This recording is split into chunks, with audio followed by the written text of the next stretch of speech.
আসসালামু আলাইকুম, সবাইকে শুভেচ্ছা জানাচ্ছি। মাসুম মাহবুব। আমার প্রিয় শহর কুষ্টিয়া থেকে আক্তার হোসেন বাবুল, না? প্রিয় দর্শক, সন্ধ্যার এই ব্রেকিং সংবাদে আপনাদেরকে আবারও স্বাগত জানাচ্ছি। পৃথিবীর যে প্রান্ত থেকে যারা দেখছেন সবার জন্য আমার ভালোবাসা।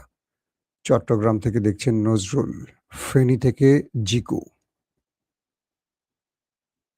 আ ওকে, অনেকেই কমেন্ট করছেন। দর্শক, মূল যে খবরটি একদম সংক্ষিপ্ত আকারে আজকে বলবো, ১০-১২ মিনিটের মধ্যে আমি শেষ করার চেষ্টা করব। সেটা হলো আমেরিকা এবং ইরানের মধ্যে আঘাত পাল্টা আঘাত, অ্যাটাক পাল্টা অ্যাটাক চলছে। একদিকে আমরা দেখছি যুদ্ধবিরতি, অন্যদিকে দুই পক্ষ অ্যাটাক করছে। আমেরিকা যখনই ইরানে অ্যাটাক করছে, ইরান একেবারে সময় নিচ্ছে না, যেন প্রস্তুত তারাও, সঙ্গে সঙ্গে তারাও অ্যাটাক করছে। এভাবেই দুটো দেশের মধ্যে খেলা চলছে। চলেন কয়েকটা ম্যাচের বিবরণী আপনাদের শোনাই। প্রথম, আমেরিকার MQ-1 ড্রোন, এটি আন্তর্জাতিক জলসীমার উপর দিয়ে উঠছিল। এটা হলো মার্কিন যুক্তরাষ্ট্রের বর্ণনা। আমেরিকার একটি পাওয়ারফুল ড্রোন MQ-1 আন্তর্জাতিক জলসীমার উপর দিয়ে উঠছিল। হঠাৎ ইরান সেই ড্রোনটিকে শুট করে ফেলে দেয়, ধ্বংস করে দেয়। খেপে যায় আমেরিকা। সেন্টকম অর্থাৎ মার্কিন সেন্ট্রাল কমান্ড, তারা বলছে আত্মরক্ষার জন্য, যেহেতু ইরান আমেরিকার ড্রোন ভূপাতিত করেছে, তাই আত্মরক্ষার জন্য আমেরিকা ইরানের মধ্যে কয়েকটি স্থানে ড্রোন এবং মিসাইল অ্যাটাক চালায়। এই কেশমপুর, আপনাদের যেটা জানাচ্ছি আমরা, আরো কয়েকটি বন্দর আব্বাস, হরমুজ প্রণালী, কয়েকটা টার্গেটে এরকম অ্যাটাক করে। এটা রবিবার থেকে এই ঘটনার সূত্রপাত। এবং ইরান বলছে তাদের কমিউনিকেশন পোস্ট বা সেন্টার বা টাওয়ার, সেখানেও আমেরিকা মিসাইল অ্যাটাক চালিয়েছে। এটা ইরান বলছে। 1 ঘন্টা যেতে না যেতে, আমেরিকার আক্রমণের 1 ঘন্টা পার হওয়ার আগেই ঝাঁকে ঝাঁকে ইরানের ড্রোন এবং মিসাইল কুয়েতে থাকা মার্কিন যুক্তরাষ্ট্রের ঘাঁটিকে টার্গেট করল। কুয়েতের সরকার বা স্বরাষ্ট্র মন্ত্রণালয় সঙ্গে সঙ্গে তার দেশের প্রতিটি জনগণকে মোবাইলে খুদে বার্তা পাঠালো, সবাইকে ওয়ার্নিং দেয়া হলো। সেখানে বলা হলো ইরান থেকে ঝাঁকে ঝাঁকে মিসাইল এবং ড্রোন আসতে, সবাই ঘরের দরজা জানালা বন্ধ করে মাটিতে শুয়ে পড়ো, কেউ বাইরে অবস্থান করো না, কেউ জানালা দরজার পাশে থেকো না, সবাই নিজেকে ঘরের ভেতরে গোপন করে ফেলো, কারণ ঝাঁকে ঝাঁকে মিসাইল এবং ড্রোন আসছে। রাতভর কুয়েতের নাগরিকদের মধ্যে হতাশা, টেনশন, আতঙ্ক ছিল, কারণ তাদের রাডার সিস্টেম দেখাচ্ছে ইরান থেকে ঝাঁকে ঝাঁকে মিসাইল এবং ড্রোন আসছে এবং আসলো, এবং মার্কিন বেজ অ্যাটাক করে ধ্বংস করে দিল। তার আগের অ্যাটাকে মার্কিন 5 জন সেনা গুরুতর আহত হলো এবং তাদের 3টি MQ-9 রিপার ড্রোন ধ্বংস হলো। এবার আমেরিকার উপর আবারও অ্যাটাক হলো। অর্থাৎ আমেরিকা ইরানে যেই সময়টাই কোনো একটি সুযোগ নিচ্ছে, ইরান সঙ্গে সঙ্গে তার সুযোগটি সে নিচ্ছে। আমেরিকাকে ইরান একেবারের জন্য ছাড় দিচ্ছে না। এখানে বিশ্লেষকরা বলছে যে কয়েকটি প্ল্যান আছে আমেরিকার। 1, তারা যে ড্রোন বা ফাইটার জেটগুলো ইরানে পাঠাচ্ছে, ইরানের স্ট্র্যাটেজিক অবস্থাটাকে বোঝার জন্য তারা এই কাজটা করছে, এবং ইরান সঙ্গে সঙ্গে আমেরিকাকে তাদের ভাষায় জবাব দিচ্ছে। কুয়েতে প্রথম আলী আল সালেম বিমান ঘাঁটিতে অ্যাটাকের পর সেখানে বড় রকম ধ্বংস হয়েছে, যদিও আমেরিকা সেটাকে গোপন করছে। পরক্ষণে জানা গেছে তাদের যুদ্ধ বিমান এবং 3টি ড্রোন ধ্বংস হয়ে গেছে এবং বেশ কজন সেনা গুরুতর আহত হয়েছে। বিবিসির একটা প্রতিবেদনে বিবিসি পুরো স্যাটেলাইট ইমেজকে পর্যবেক্ষণ করে যে প্রতিবেদন প্রকাশ করেছে সেটা আরো বিপজ্জনক। বলা হচ্ছে আমেরিকা এবং ইরানের যে 40 দিনের যুদ্ধ হলো, সেই যুদ্ধে 8টি গালফ কান্ট্রিতে, 8টি আরব দেশে থাকা 20টি মার্কিন ঘাঁটি একদম তছনছ করে ফেলেছে ইরান অ্যাটাক চালিয়ে। আমরা এতদিন বলতাম 16টি ঘাঁটির কথা, কিন্তু আজকে বিবিসি প্রকাশ করলো যে 8টি গালফ কান্ট্রিতে মার্কিন 20টি ঘাঁটিকে একদম লন্ডভন্ড করে ফেলেছে ইরান। প্রত্যেকটা ঘাঁটির ইমেজ পর্যবেক্ষণ করে বিবিসি তার প্রতিবেদন প্রকাশ করেছে, এবং সেখানে যে বিশ্লেষকরা কথা বলেছেন তারা বলছেন আমরা শুধু 20টি না, আমরা ধারণা করছি 28টি ঘাঁটি ধ্বংস হয়েছে আমেরিকার। এটা হালকা কোনো ছোট্ট কোনো বিষয় নয়। আরবে থাকা আমেরিকার 28টি ঘাঁটি, যদি আমরা কমপক্ষে 20টি ধরি, যে ঘাঁটিগুলোর পেছনে আমেরিকার বিলিয়ন বিলিয়ন ডলার বিনিয়োগ আছে, এবং এই ঘাঁটিগুলোতে আমেরিকার কি পরিমাণ আধুনিক অস্ত্র শস্ত্র প্রযুক্তি ছিল, সেনাবাহিনী ছিল, তাদের অবস্থা চিন্তা করে তারা কোন হাল হাকিকতে এখন আছে। সেই রিপোর্টে আরো বলা হলো ইরানের আক্রমণে যেমন প্যাট্রিয়ট আকাশ প্রতিরক্ষা সিস্টেম ধ্বংস হয়েছে, তেমনি মার্কিন যুক্তরাষ্ট্রের সবচেয়ে বিগ বাজেটের, সবচেয়ে ব্যয়বহুল, সবচেয়ে কি বলবো পাওয়ারফুল প্রতিরক্ষা ব্যবস্থা থার্ড, তারও একাধিক সেন্টার ধ্বংস হয়েছে, ব্যাটারি ধ্বংস হয়েছে।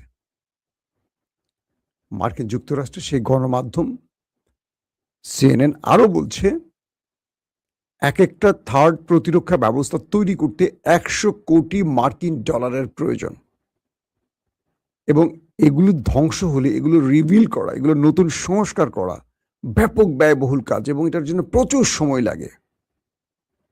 তার মানে ইরান ওই দেশটির মধ্যে যে অ্যাটাক চালিয়েছে এবং সেখানে তাদের যে ব্যাপক ক্ষতি হয়েছে, ক্রমান্বয়ে সেই তথ্যগুলো এখন সামনে হাজির হচ্ছে, একের পর এক তথ্য আসতে শুরু করছে। এখন আমরা যদি বলি যে আজকে নতুন করে ইরান আবার কুয়েতে আক্রমণ করেছে, কুয়েতে কিন্তু এক না, এটা দ্বিতীয় দফা যুদ্ধবিরতির মধ্যে। ইরান বলছে যে যে ঘাঁটিগুলো ব্যবহার হবে আমাদের দেশের বিরুদ্ধে, আমরা সেই দেশটিতে টার্গেট করব। এখন পর্যন্ত কুয়েতের কোনো সিভিলিয়ান স্থানে ইরান অ্যাটাক করেনি, বরং কুয়েতে যেখানে মার্কিন ঘাঁটিগুলো রয়েছে ঠিক সেই জায়গাগুলো টার্গেট করে তারা হিট করছে। কুয়েতকে ইরানের ধন্যবাদ দেওয়া উচিত, কারণ আমেরিকা কুয়েতকে ব্যবহার করে তারা ইরানের এমন এমন জায়গায় অ্যাটাক করছে যেখানে সিভিলিয়ানরা ক্ষতিগ্রস্ত হতে পারে বা হচ্ছে। আমেরিকার টার্গেট হলো ইরানের কমিউনিকেশন যেই রাডার, সেই রাডার পাশাপাশি ইরানের মিসাইল সেন্টারগুলোকে খুঁজে, এবং বন্দর আব্বাস আশপাশে যেখানে আইআরজিসি নৌ বা ড্রোন স্টেশন আছে, এগুলোকে টার্গেট করছে আমেরিকা। সেন্টকম বলছে, আমেরিকার যে সেন্ট্রাল কমান্ড, তারা বলছে আমাদের এই হামলাটি ছিল আত্মরক্ষার হামলা। প্রশ্ন হলো, তোমরা ইরানের মধ্যে যখন বিভিন্ন জায়গায় আক্রমণ করছো আত্মরক্ষার নামে, তো ইরান যখন তোমাদের উপর আক্রমণ করছে তারাও তো আত্মরক্ষার নাম দিয়েই করছে, তাহলে আসলে আত্মরক্ষায় আক্রমণটা কারা শুরু করছে? আমেরিকা এই মুহূর্তে একটা বড় রকম চিপার মধ্যে আটকে গেছে, কারণ ইরান আমেরিকার ড্রোন আন্তর্জাতিক জলসীমার উপরে, অর্থাৎ আন্তর্জাতিক যেই ল্যান্ড বা আমরা আকাশ বলি, ল্যান্ড না এটা আকাশই বলি, আমেরিকার ইরান ড্রোন উঠছে, ইরান সেখানে শুট করছে, ইরান আমেরিকাকে তোয়াক্কাই করছে না। আর ইরান অভিযোগ করছে যে এই ড্রোন তার ভূমিতে ঢুকে হামলার পরিকল্পনা করছিল বলে তারা সেটাকে ধ্বংস করেছে। আর আমেরিকা বলছে যে না, এটা আন্তর্জাতিক সীমার উপর দিয়ে সেটা মুভ করছিল, যাচ্ছিল, কোনো অ্যাটাক করছিল না। তাহলে বিগত কয়েকদিনে ইরানের গুরুত্বপূর্ণ কয়েকটি স্থানে যে হামলা করলো, এগুলো কি ভূতে করেছে? দর্শক, আমেরিকা এই মুহূর্তে আরেকটি যুদ্ধের প্রস্তুতি নিচ্ছে, আবার ব্যাকগ্রাউন্ডে আমেরিকা আলোচনার টেবিলেও চালু রেখেছে। একদিকে শেয়ার বাজার সপ্তাহ শুরুতে আর শেষে ওঠানামা করছে মার্কিন যুক্তরাষ্ট্রের ট্রাম্পের বিভিন্ন খেলায়। অস্থির তেলের বাজার, এই দাম উঠছে, এই দাম নামছে, আক্রমণ হচ্ছে, আক্রমণ বন্ধ হচ্ছে, দাম উঠছে, দাম নামছে। বিভিন্ন স্টাইলে চলছে। এখন এই মুহূর্তে ইরান বারবারই যে অভিযোগটি করছে আমেরিকার বিরুদ্ধে, সেটা হলো যে আমাদের সাথে আলোচনার টেবিলে বসার মধ্যেই তারা বারবারই আমাদের উপর আক্রমণ করছে। আমরা ট্রাম্পকে আর বিশ্বাস করি না, আমরা ট্রাম্পের সাথে আর আলোচনায় যাব না, কারণ তিনি বারবারই পেছন থেকে ছুরি মারার চেষ্টা করছেন। আমরা জেগে আছি, আমরা সতর্ক আছি, আমরা প্রতিহত করছি, কিন্তু একটা দেশ বারবারই এইভাবে প্রকাশ্যে বিশ্বাসঘাতকতা করার অর্থ তাদের সাথে আসলে আর কোনো আলোচনার সুফল আসবে না। ট্রাম্পকে সরাসরি নাকচ করে দিয়েছে ইরান।